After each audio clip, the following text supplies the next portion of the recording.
Welcome to another episode of Geek with Sneaks. So today I'm joined by a very special guest, someone who has worked in the games industry in the recruitment field, who I believe can provide very valuable advice. His name is Darren. What's up, everyone? Happy to share some knowledge. Awesome. So today's episode, we're going to be talking about how to get into the industry. Whether you are a student, whether you are in a different profession altogether, we are going to make sure that you completely understand the best way to set up a portfolio, the best way to conduct yourself in interviews, the best way to have an appealing resume or CV. In this episode, we're going to be talking about some topics that might help you out in terms of your job search and make you look a little more attractive to employers and hopefully help you get a foot in the door. Exactly. I just want to give you guys a little bit of info about what Darren does and what I do beyond just working as a game developer. So Darren, what do you do specifically, or what at least have you done within the games industry? All right, so I consider myself a talent specialist. So caveat on this is I recruited for Ubisoft. Now it's over 2 years ago, so it's been a while for me. But when I was at Ubisoft, I was doing full cycle recruiting, searching for all kinds of talent. So anything in production. That could be art, it could be animation, it could be programming, and also like corporate roles for the building. But just kind of overseeing all recruitment operations. That's awesome. So as someone who's probably seen a ton of resumes, CVs, and portfolios, what percentage usually is actually appealing to you as someone who is a recruiter for a games industry? In terms of the applications I see? I guess so, right? Because I'm sure you've gone through thousands during your time at Ubisoft. But me, I go through a ton of demo reels, which get filtered down through guys like Darren. So if I feel I'm going through hundreds of demo reels and portfolios, I can't imagine how much you see on the daily. Yeah, realistically, 10% of what I see is appealing.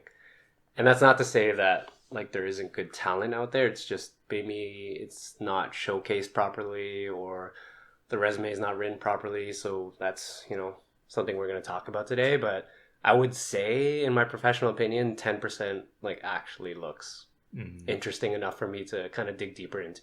And that's a crazy number, right? Because for every 10 of you listening out there, only one of you is going to stand out. And today we want to make sure that we provide you guys some answers to ensure you guys definitely stand out amongst all the other prospects out there, right? Because at the end of the day, you want to work in the industry. How do you get there? We're going to find ways to improve your demo reel, your CV, your portfolio, resume, and especially how to actually conduct yourself in an interview. So I would say a good chunk of people who apply to, let's say, junior roles are most likely students, right? Mm-hmm. These are people that have gone to school and really try to figure out what they want to do. And most of the time, they come in thinking what they want to do. And a lot of the times they come out with a totally pivoted career path. Mm-hmm. It's kind of crazy. You almost discover yourself during college and during university. Mm-hmm. And me personally, I've actually been teaching college for about 5 years. So I've been teaching animation for 5 years at one of our local colleges.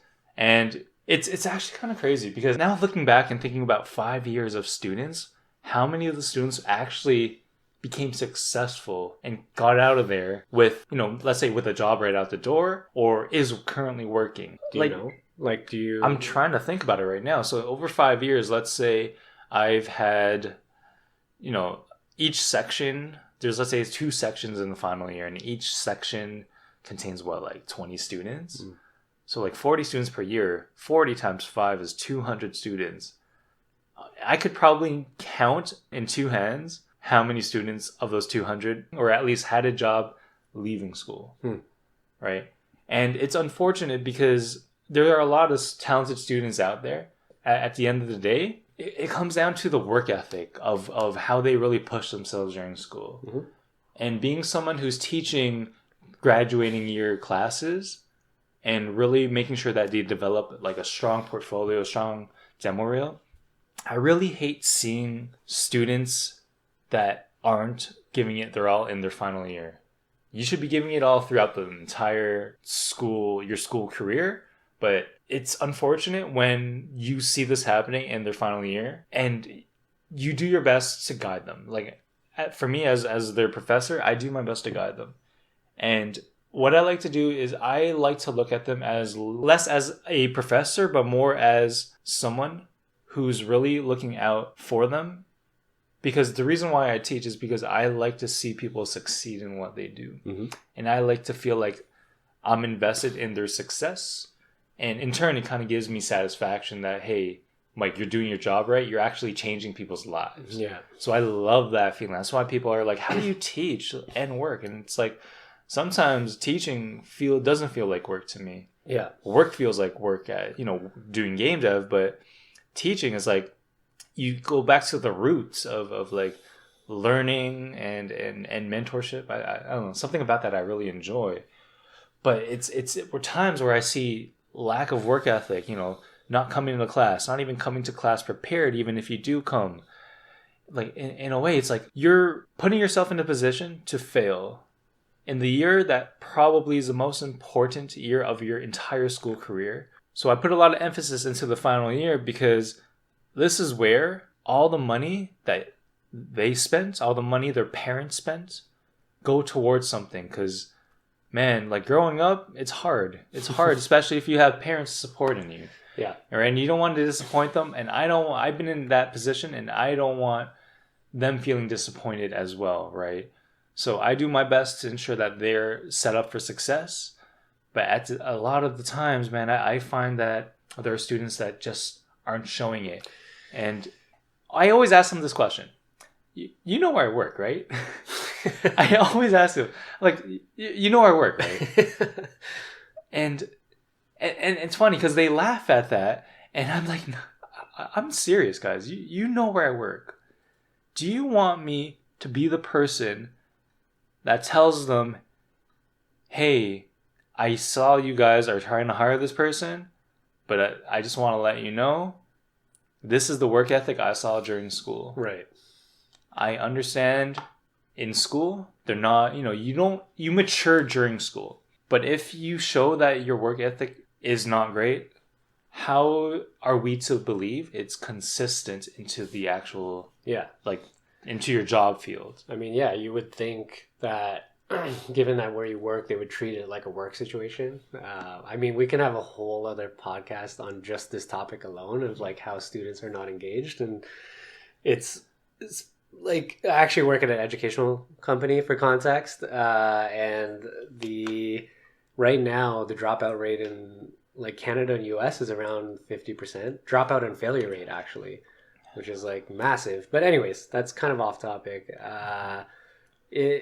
Yes, absolutely. Like if you can show that work ethic in school, and especially when you have someone like Mike under like sort of like directing you and guiding you, like that is an indicator of like future success. Like that's, as an employer, I can tell you right away, like the only way we can make proper decisions is past behavior and like past work ethic, because that's the only thing that gives us confidence in future work and predictor of success, right? So absolutely, right? I echo your sentiment on how frustrating it could be seeing that. It is, but you know what? I also have a bunch of students that I can see are ready to take the next step. And these are students that are willing to always seek for improvement. They're always seeking improvement by asking me for constant feedback, delivering iterations of their work based off the feedback I gave them. Those are the people that are going to succeed in this industry. Yeah, absolutely. They might not always be the most talented, right? But if you could demonstrate to me, hey, I'm putting in the effort, right? Remember in high school when you get the wrong answer in math, but you get partial marks for showing your work? Because it's showing that, hey, I'm trying my best to understand how to find out the answer. I may not get the answer, but you're showing me you're putting in the effort to actually try to get there, right? And that's the same thing with college is that, hey, you might not be the strongest animator, but if you keep working with the same work ethic that you're showing me and the same amount of effort, you're going to get somewhere. Because art can always be improved, right? But sometimes you can't teach work ethic, right? You see that across the field, regardless if it's in art, if it's in sports, it's just a switch for some people. And I feel having that mentality is super important to becoming successful in this industry. Yep. We're talking about practice, man. We're talking about practice. Practice? So one thing I'm doing with a bunch of my students right now is a lot of the projects and assignments I'm assigning them is building a very strong portfolio that makes them stand out not only against other students from other schools, but other working professionals. So in terms of portfolio building, I feel this could also be a long episode, but overall, the goal of putting together a portfolio is to showcase your best talents. Sometimes I am confused when I receive a reel that contains modeling, concept art, animation, texturing, all in one within 2 minutes or 3 minutes. I don't get it. When I look at this reel, I need to have a very clear understanding of what is the position you're going for, what are your strengths. Don't show me what you can do. Because I'm just going to directly compare your concept art versus your animation. And then one's going to be weaker than the other. Yep. Right? It doesn't relay the message to the recruiter or to the interviewer or to the company of what your intentions are. So clarity is very important on your reel. Right? There's a lot of things. So it's the clarity of your reel, the brevity, right? I don't want to see a 5-minute reel of like a bunch of monologues. I need brevity. When you look at when it comes to brevity, what I mean is keep it short and sweet. I'd always tell my students, I'd rather see 30 seconds of really good animation than 2 minutes of mediocre stuff. If you don't have confidence in the stuff you're putting on the reel, that is the red flag and it should be an indicator to pause, ask for feedback. Okay, so I don't want to keep going on and on. I would like to get Darren's opinion on portfolio building in general, since he looks at a ton of portfolios. Yeah. Towards the end of my time at Ubisoft, I was watching a ton of. Can I swear on here? I'll beep it out. All right, cool. A ton of animation reels and looking at concept art and folios. So here's my recruitment perspective.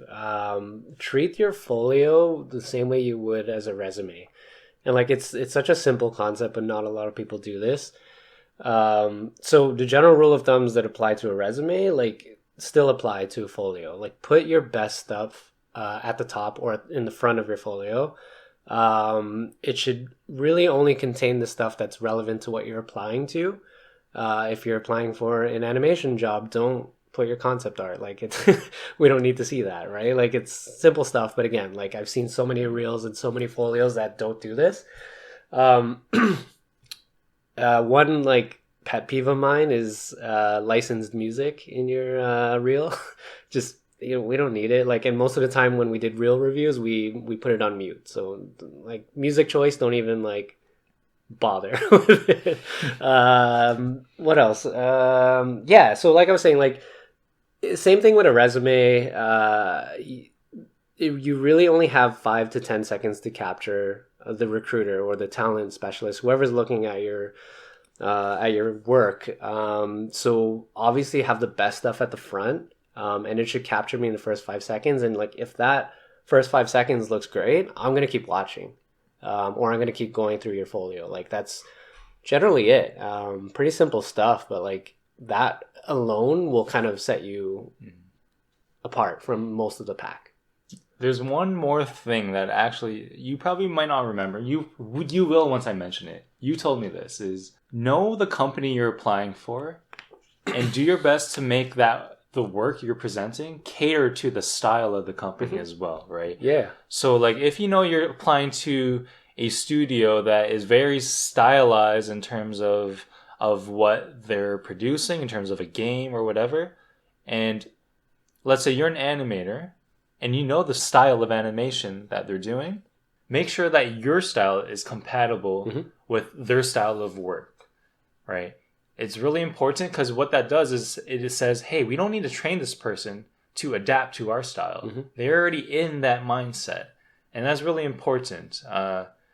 And that's something that is what Darren told me like a couple years ago, or I forget how long, but I didn't really think about that until he mentioned it. It's very true. Like I would get a lot of folios and like, so example, like a lot of model art folios where, like I see your work on, I don't know, Skylanders, and you're applying to Ubisoft. Like it's cool. Like it looks great, but like this isn't really transferable to what we're doing. It's stylized. We're doing realism, right? So it's such a simple thing again, and it's the same way that you treat a resume, in that you tailor your resume, you tailor your folio to the job you're applying for, and you should never have a blanket piece of work that you just spit out to every employer. Like actually take the time, do some due diligence, and put in a little extra work. If you don't have the work that's similar to the studio, like take some time and actually just, I don't know, like build out a model. I know it's going to take a few hours, but like just try as an exercise for yourself. You'll learn some things about yourself. Maybe this isn't the studio for you because maybe you don't like working in realism style, and maybe you want to stay where you are. I don't know, but it will help you one way or another. So I want to take you guys on a quick story about a good friend of mine who just joined me at Ubisoft. He's a veteran. I'm not going to say his name, but he's a veteran in the art industry, in the film and TV, VFX industry in general. But he's always had a passion for games, right? He's always been passionate about games. He's always wanted to work on it. But every time he's applied, he's always been shut down due to his portfolio, and that it doesn't meet the requirements that are expected to fill a position at this game studio. So he worked hard. This is someone, he's not in class, he's not in school. He's a working professional, but he found time out of his day to develop his own skills on his own time, beyond work hours, because he had a goal, and his goal was to one day work in games. And after 12 years of working in the industry, he finally made it. I remember when he told me, when I found out he had an interview, and then I messaged him, and I said, "This is crazy, you have an interview." He was super excited. And then after the interview, we went out to have dinner. He explained to me how he felt, and he seemed confident, but at the same time, it seemed like it was a kind of like a false sense of confidence, because he was able to kill the test, he said. He nailed the test, but his style of how he performed the test was efficient, but wasn't always in line with how they would do things at Ubisoft. And that was the only concern he had. But at the end of the day, what happened is he demonstrated his ability to work efficiently. They looked at where he worked. They looked at the amount of effort he put in outside of his own working hours, and they said, "This guy puts in work." Mm-hmm. He shows that he's efficient, but he still needs to understand how to use proper workflows that are more adaptable to games. If he didn't show that he's willing to learn on his own time, they might have said no, because they said, "Yeah, but you only know how to do things one way." Mm-hmm. But by showing and proving that, hey, I'm always looking to learn, I'm always looking for self-improvement, that could have been the decision between hiring someone else to hiring them. That was probably it, because you can't teach that. Exactly. That's what comes back down to. You cannot teach that. Going back to work ethic, think about it. Let's break down the DNA of a candidate, right? You have the head, the heart, and the briefcase. The briefcase, realistically, is so your hard skills and stuff like that. That is actually the smallest part of like you as a candidate and like you as a person working in a company. All the other stuff, head and heart, so your motivator is what drives you, your work ethic, your philosophy around things, you cannot teach any of that. And not to say that it's impossible to develop these. Absolutely not. Right? But sometimes it just needs a little bit of pressure from some source to make you understand that, hey, I need to adapt. I need to change. There's something about me that isn't working. How do I adapt? How do I change my ways? How do I change myself in order to become more appealing to these studios that are looking to hire an artist that is I would say to what changes do I need to make to my hard skills, to my soft skills that will allow me to have more exposure and more appeal to the companies I want to work at. Yeah. It's sort of like the old saying where they say, do the job even if you don't have the title. Yeah, the other way is like, wear the uniform for the job you want. And like it applies even when you're a job seeker. Like, do the stuff that you'd want to do in your actual job, in your own free time. I know it sucks, like, and you're not making money out of it, but that's really the way to kind of pull out of the pack. Exactly. That friend of mine, his story is not the only one that I've come across. There are very similar stories, and the one consistent thing is that work ethic is putting in the work. This is why I'm very critical of my own students, because this is when they're in their graduating year, this is it, right? You're either really good or you're in the middle. And what I always try to push for is to separate yourself from the middle, right? I feel that's the only way to go from being part of the 90% that gets turned down that Darren looks at to become the 10% that Darren will reach out to proceed with an interview. Mm-hmm. Do you have anything to add, Darren? No, we're talking about practice, man. Talking about practice.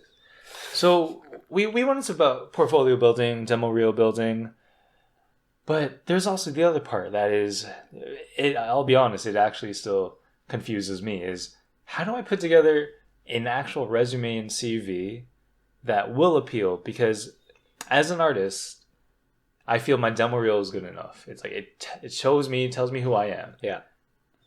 But the resume and CV are as important. Can you explain to me why it's as important? Yeah. So a resume should, a good resume will show me like the kind of impacts you made on the company or the team or wherever you're working, what kind of results you drive, and like how you're actually adding value, right? I don't want to see just like a list of just spewed off of just like your day-to-day like routine duties. Well, I do, but like I want to see more than that. I want to see, like, are you stepping outside of the scope of your role? Are you thinking outside of the box? Are you, trying to tighten up processes? What, like, anything that adds value to the team. No, that's okay. So I gotta change my resume because it's definitely not to the standard that Darren's looking for, but he only looks for excellence, guys. And I think that's why I wanted to have Darren on here, because he is someone that has the experience of going through all these thousands of potential candidates, regardless of what company he's working for. And it's really important to make sure that you build the strongest resume, the strongest reel to support the job that you're trying to apply for. Yeah, I do. So I do resume critiques for Seneca College. And I also meet with the students like twice a year to kind of guide them and help them write their resumes as well. And I've seen it all. Like, I've probably read over 1 million resumes at this point, and that's a lot, guys. Over 1 million is a lot of resumes. I'm just saying. I would say just like some of the faux pas that I just see over and over again, and people just do it constantly, is people fall into a trap of writing anything and everything that they do. I don't want, like, it needs to be focused. Like, it just can't be like a shotgun approach. So try to tighten it up in the sense that keep it to the relevant stuff. Try to summarize your best qualities, like right at the top of your resume. I like to have it as like a summary of highlights. I always relate it to like in NBA 2K like stat for a player. Like have your stats at the top.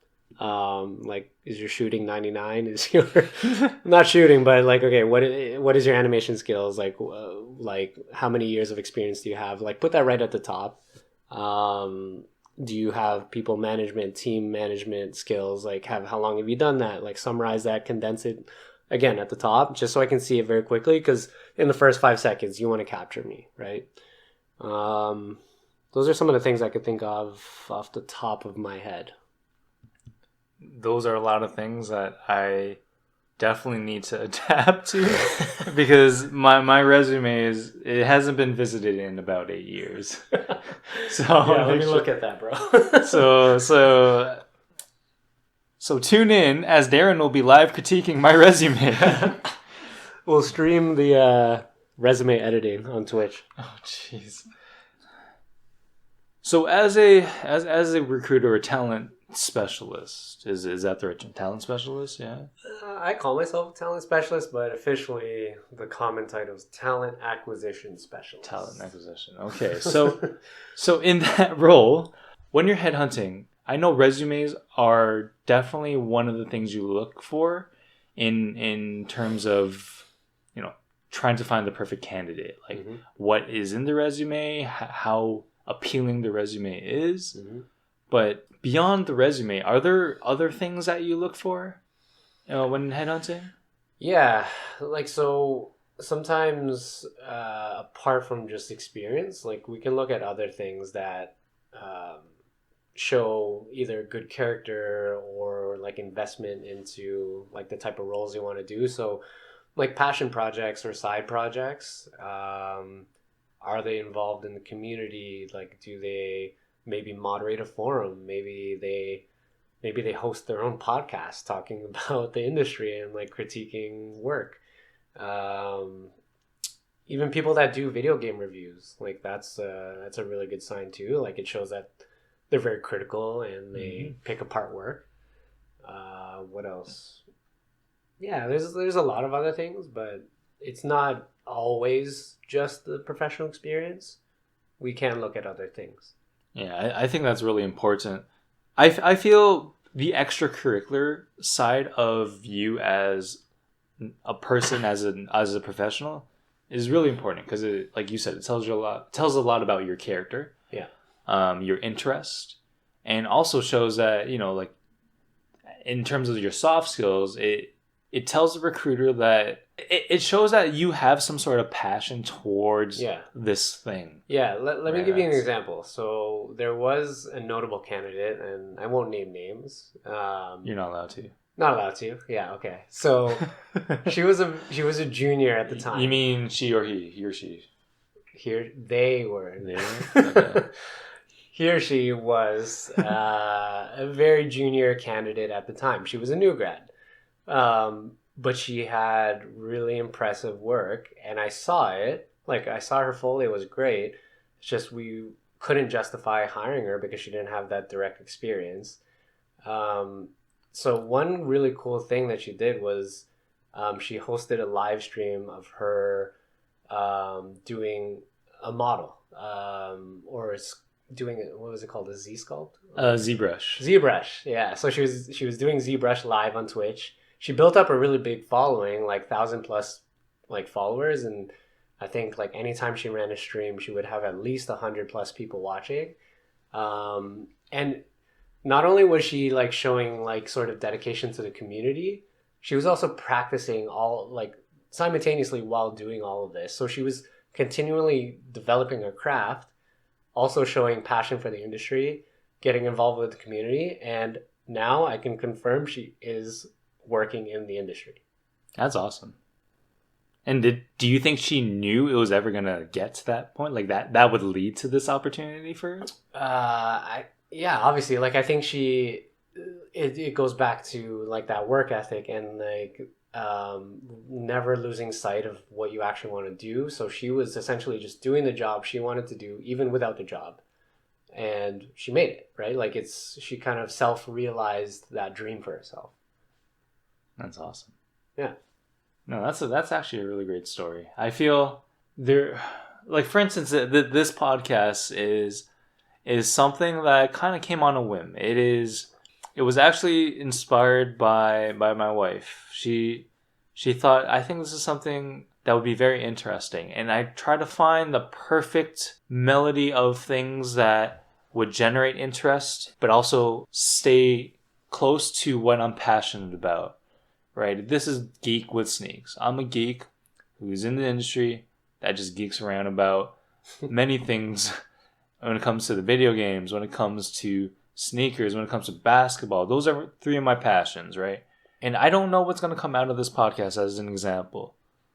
But at the end of the day, when I talk to people and say, hey, I would love to have you as a guest on the show, and these are working professionals across the industry, they're like, wow, this is awesome. This is something that's really interesting, and we don't have enough of this.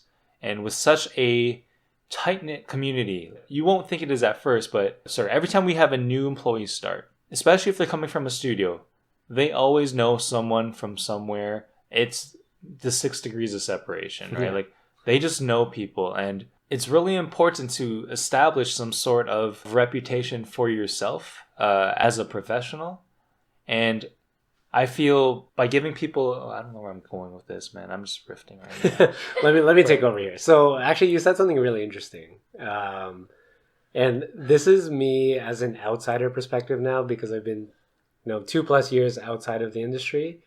But I always found it funny looking back at the video game industry is huge.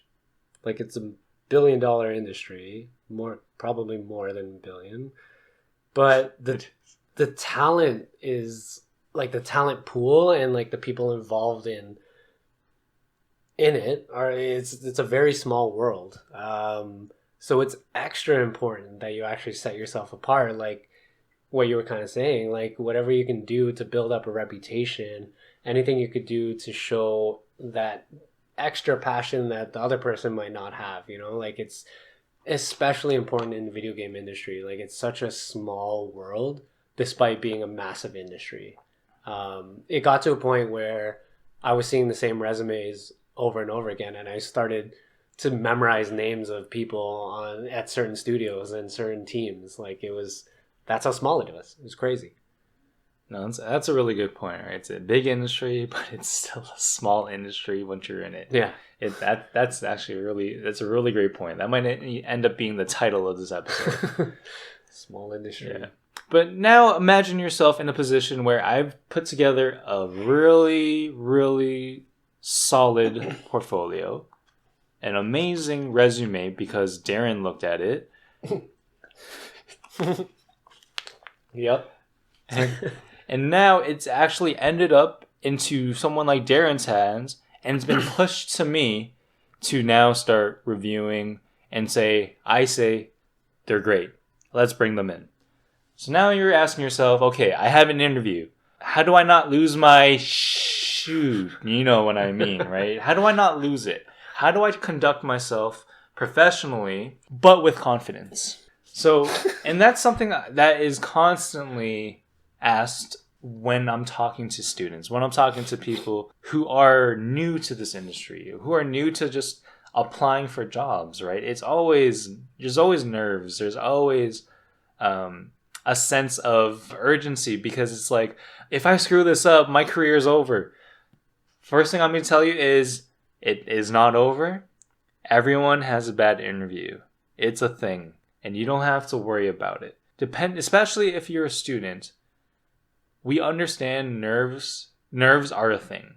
But all it comes down to is being able to be comfortable and confident as you can be within the actual interview itself, right? We also don't want you to be cocky and ooze out too much confidence, because sometimes we also need to be humble, because sometimes we don't know as much as we may think. And sometimes it needs a little bit of a sanity check from people in the industry to say, hey, you might have came off as oozing with confidence, but judging from what you've told us in your interview, I see something completely different. So as let's just use a student as an example. Mm-hmm. I have an interview. I'm coming in. I am nervous. What would you say would be the next step as a student to kind of prepare yourself for the actual interview itself? An interview is essentially a presentation of yourself, right? And like any other presentation, you should at least do a dry run, have some sort of talk, like have talking points going into it, understand like where your strengths lie, and be ready for the weakness question, because everyone asks that question. It's funny because like when I conduct interviews, it is something that I actually don't ask weaknesses, right? What I ask, let's say if I'm doing a mock interview right now, a few things I will ask is, judging, I always take a look at their resume and I go through some of the more recent things. And also, I also go into the interview prepared. As the interviewer, I go in prepared.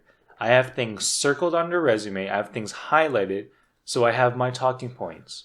So let's say on the resume there's something I'm very curious about, and I would like them to provide more detail about it. I expect them to come into the interview. I ask them this question about, hey, it says here you have a lot of experience in working with these animation systems using node graphs. Like, because our engine is more state machine text-based stuff, how comfortable would you be, since your experience with state machines are different? Right? Those are the type of questions I'm looking at. It's directly referenced from your resume. Of course, we have more of the soft skills type of questions, but when I'm hiring someone specifically more on a technical level, I like to know more about what interests them on a technical level, and how their experience based off their resume can now apply coming into this new studio culture and this new project. Yeah, like right. On the candidate side, I would say do your best to try to be ready for that. Anywhere you could sort of do your research, essentially, is what I'm trying to say.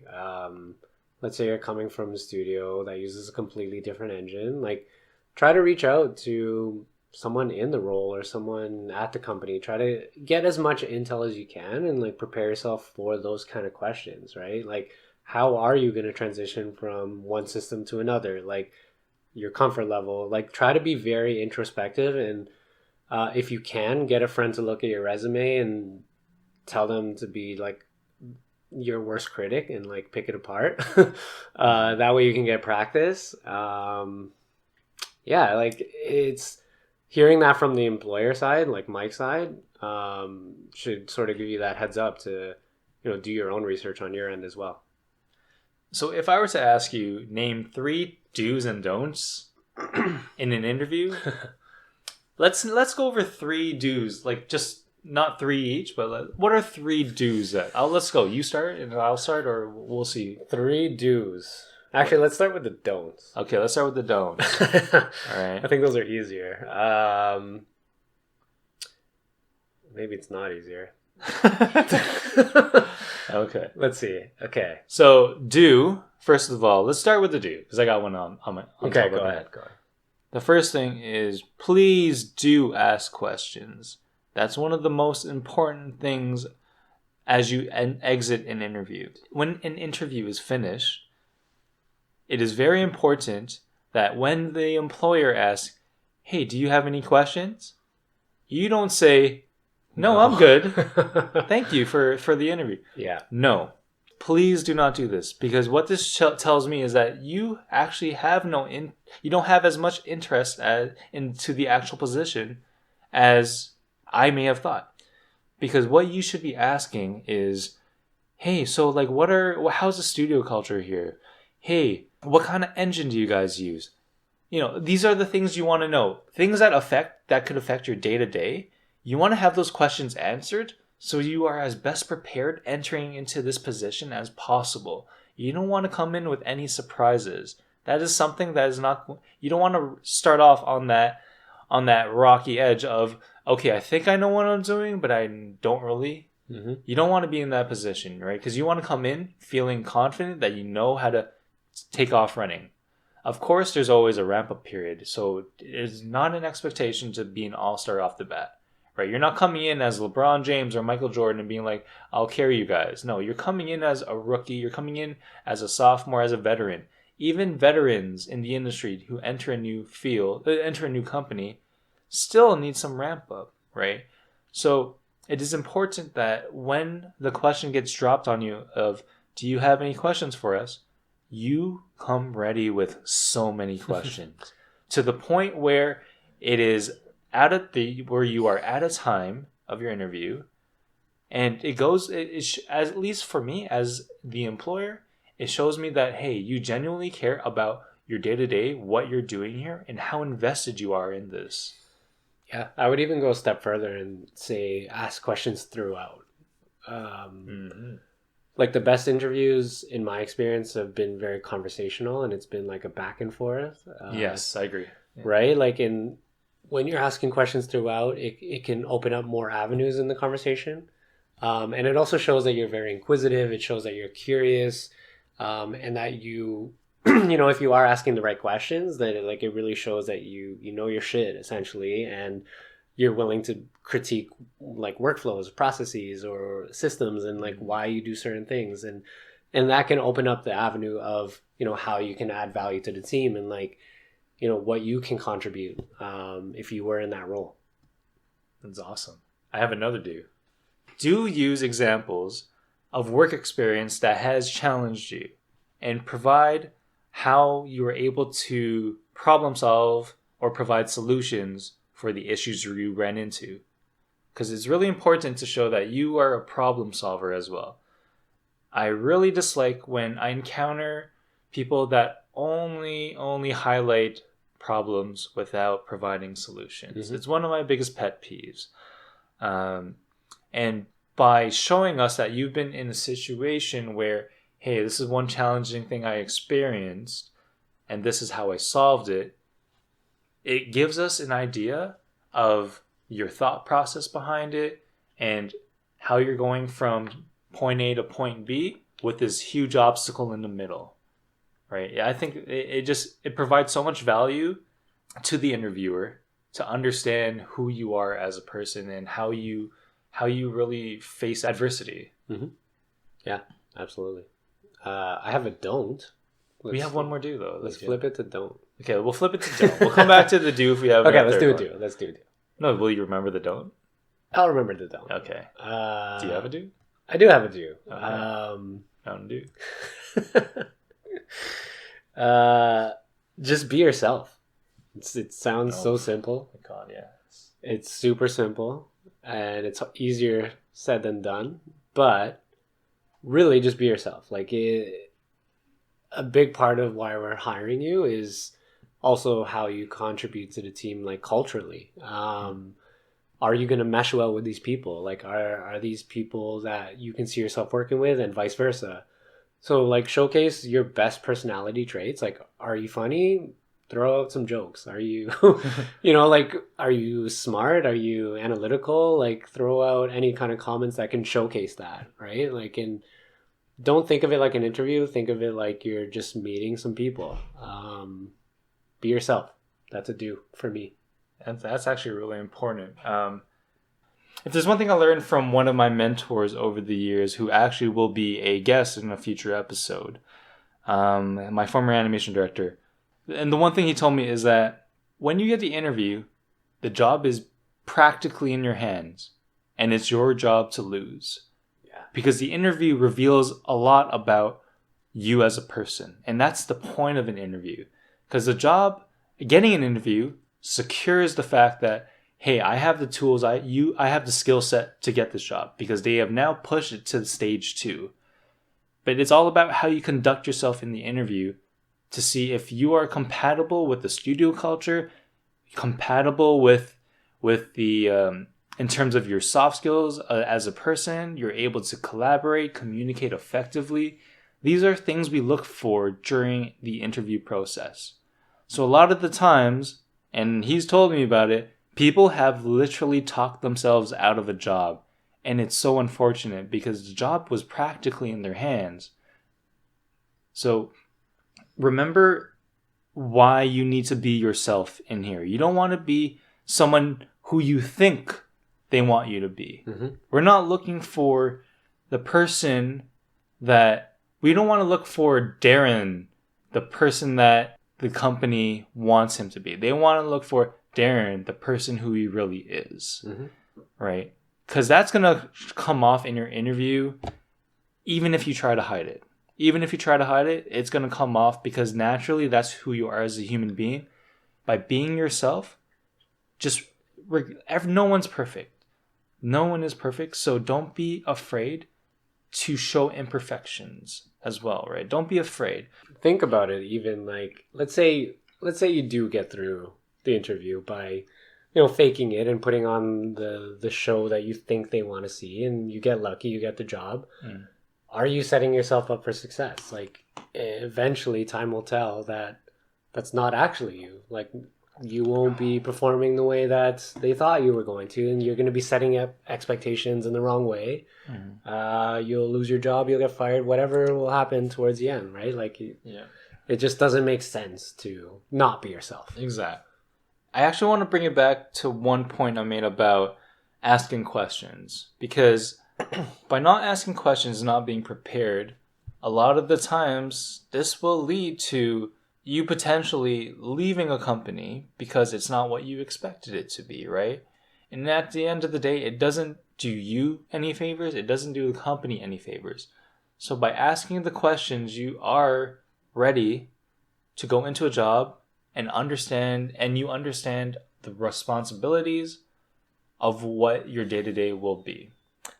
So by being prepared as you enter this position on day one, you'll be in a position to succeed versus being set up in a position to fail. I honestly relate interviewing, like, with companies and for jobs to dating. It's just really the same thing. Let's talk about that. Why is that? Why is that? You're finding a match, and it has to match in all ways possible, like for it to be a long-standing relationship. That's a very good point. And like I see so many similarities, and like I am essentially a professional matchmaker in that sense. But it is really very similar. Like, you want to make sure all your value systems are the same. You want to make sure you mesh well together, soft skill wise, and you want to make sure that your technical abilities like either match each other or complement each other to accomplish something greater than both of you individually. No, that's a very good comparison. I think it's a very accurate comparison. Very deep. Wow. So basically, the moral of the story is swipe right, guys. Swipe right on Ubisoft. Oh. Okay, so let's say you developed an awesome portfolio, a really good resume, and you killed it in the interview. Now you're offered the position, and you take it. Now the question is, how to ensure you keep your job, right? How to make sure that you set yourself up in a position for the company to want to keep investing in you.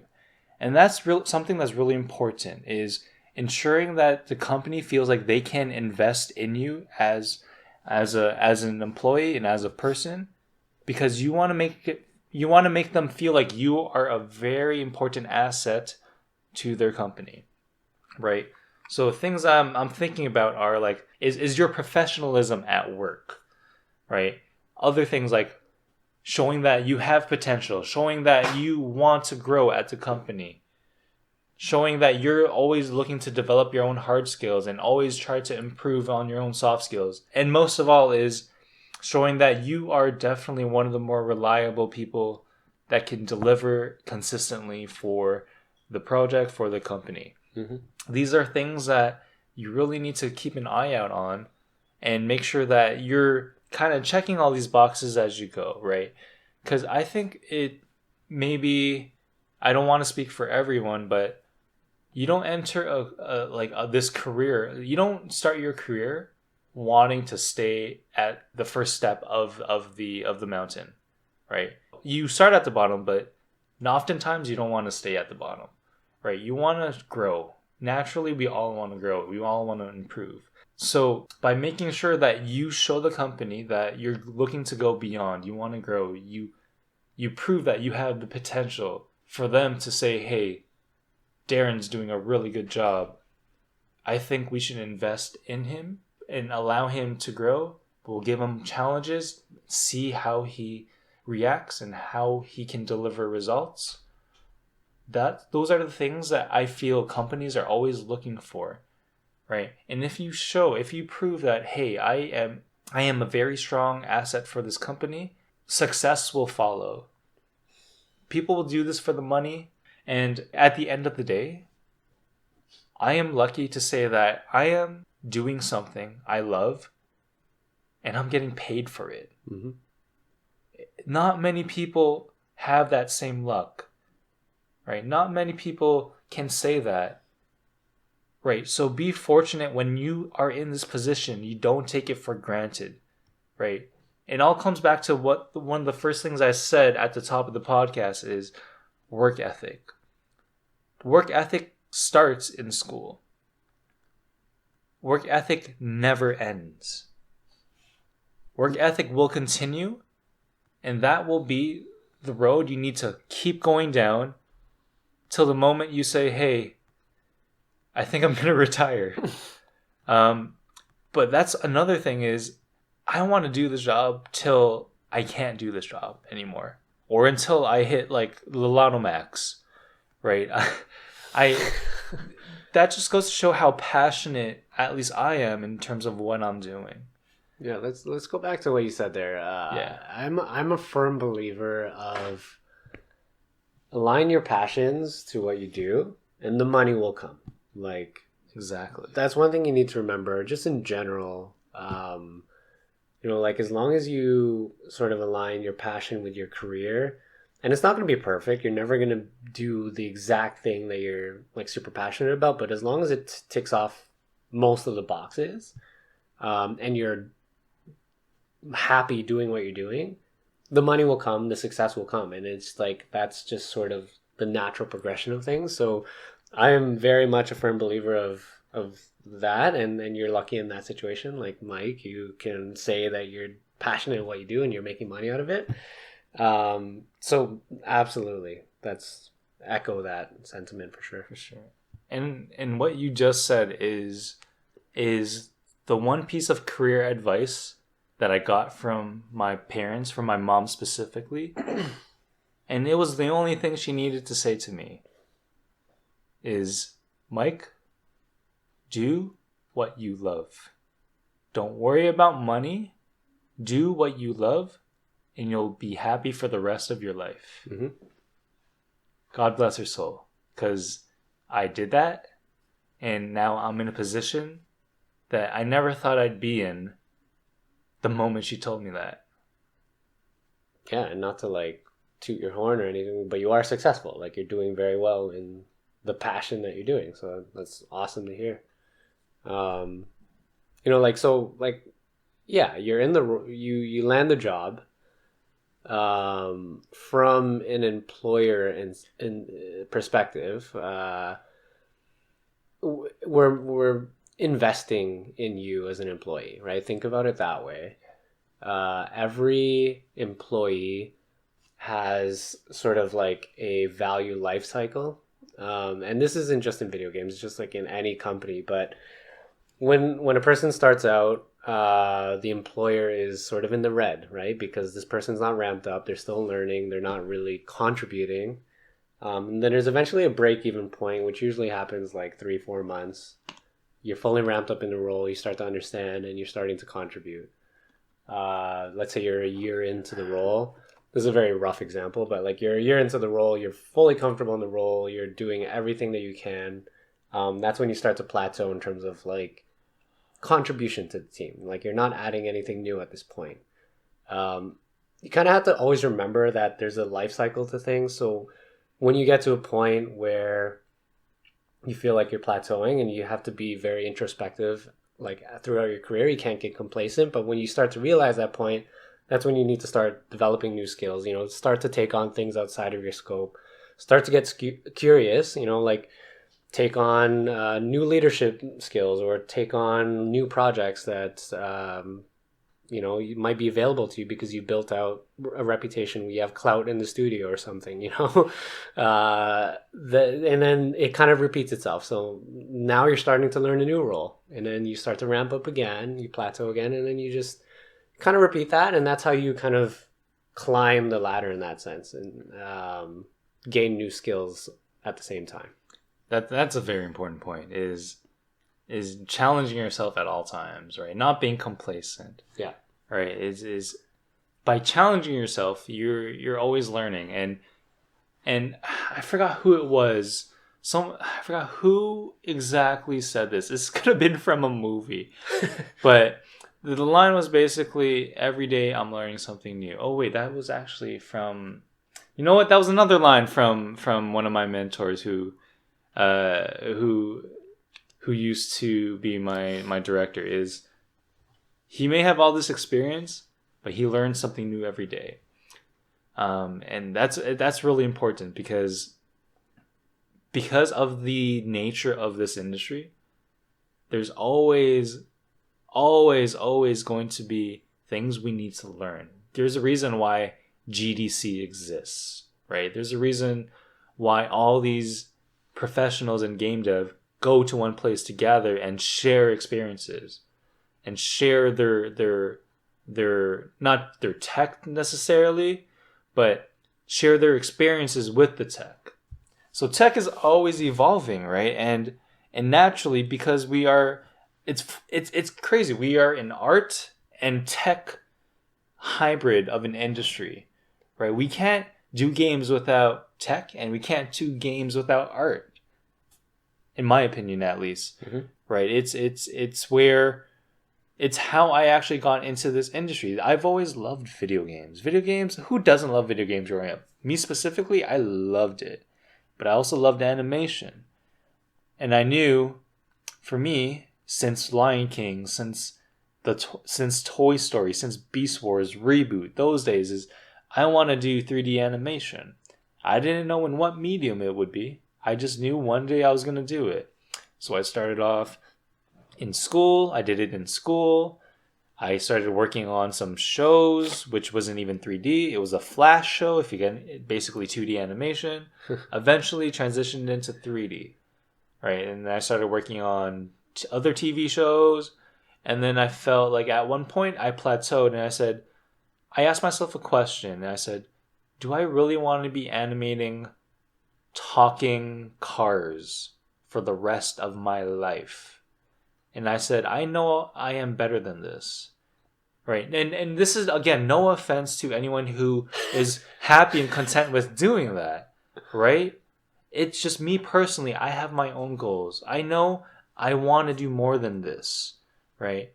So I challenged myself, and I was able to improve my reel through different means, get feedback, and eventually have a portfolio ready that is ready to catch the attention of the industry.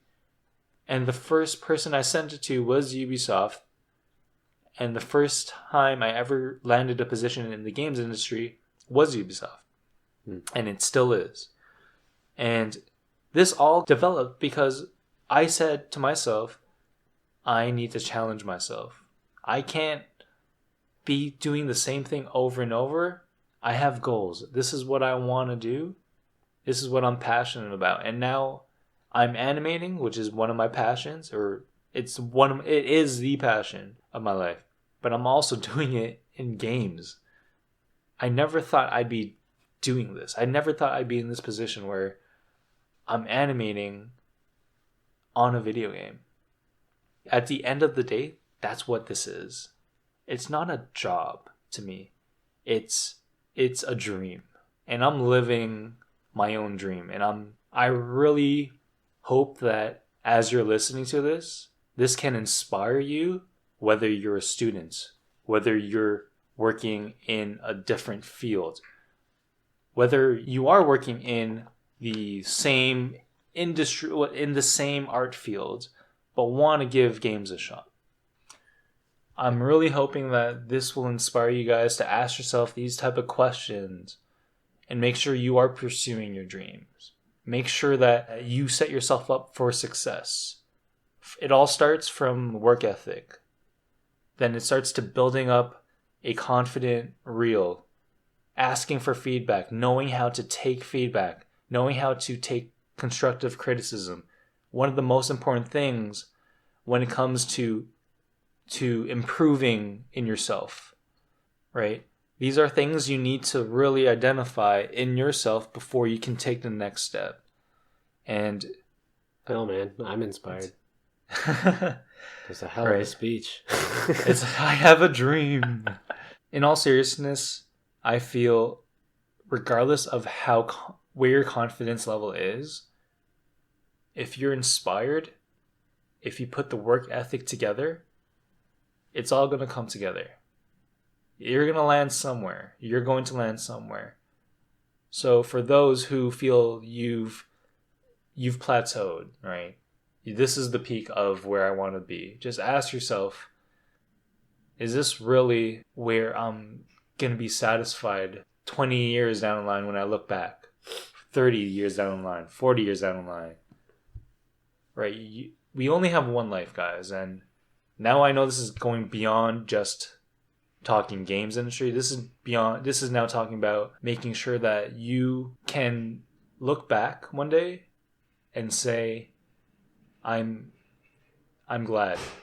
I'm happy with what I've done, and I can move on. We need the soundboard right now with the claps. Yay! Yay! Yeah, honestly, man, whew. Yeah. I mean, going back to what you said, if you're not learning something every day, what are you doing? You have 24 hours in a day. You can learn something, at least one thing, even mundane as it is. You can learn how to tie a new knot. Yeah, and at least you can say you learned something. And I'm just gonna put my wife on blast because she is someone that inspires me. I come home. She knows I work late. I come home. And she's not just slouching on the couch watching TV. She's on her phone. But not for what you think. Not because she's browsing social media. She's learning new languages. She's on something called... She's on a... I don't want to shout out the app here because they're not... Duolingo? No, they're not. They're not sponsoring this podcast. But let's say it's one of those apps where she's just really trying to just learn. And it's not like someone's forcing her to. It's just she wants to challenge herself and she thinks it's interesting. And who knows if it will be beneficial at one point in her life too, right? It will be beneficial. There's no such thing as wasted learning. Everything that you are challenging yourself to do will always be beneficial to you. Knowledge is power. Right? Knowledge is power. The more you know, the more you know, the more you feel like you have an infinity stone, right? And eventually you'll have the gauntlet and there's the geek. Moral of the story, challenge yourself. But apply yourself like Jesse Pinkman. Oh boy. That's probably not the best reference because I'm not geeky enough for this show. No, he's into drugs. Drop out of school. Right. He also got his teacher in school to become a drug lord. I'm a teacher. All right, take it back, guys. Don't listen. So to me. If I go into drugs, you know who to blame here, Darren. But that will never happen.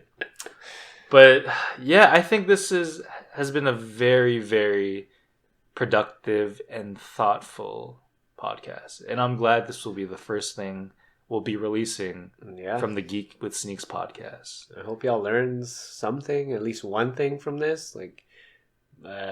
If I can, share any kind of wisdom or knowledge and affect at least one person, that means a lot to me. So, hope y'all learned something. Thank you, Darren, for being on this. Thanks, I Mike. really appreciate it. I'm sure everyone out there, whoever's listening to it, also appreciates it. And thank you, everyone, for listening to Geek with Sneaks. Until next time.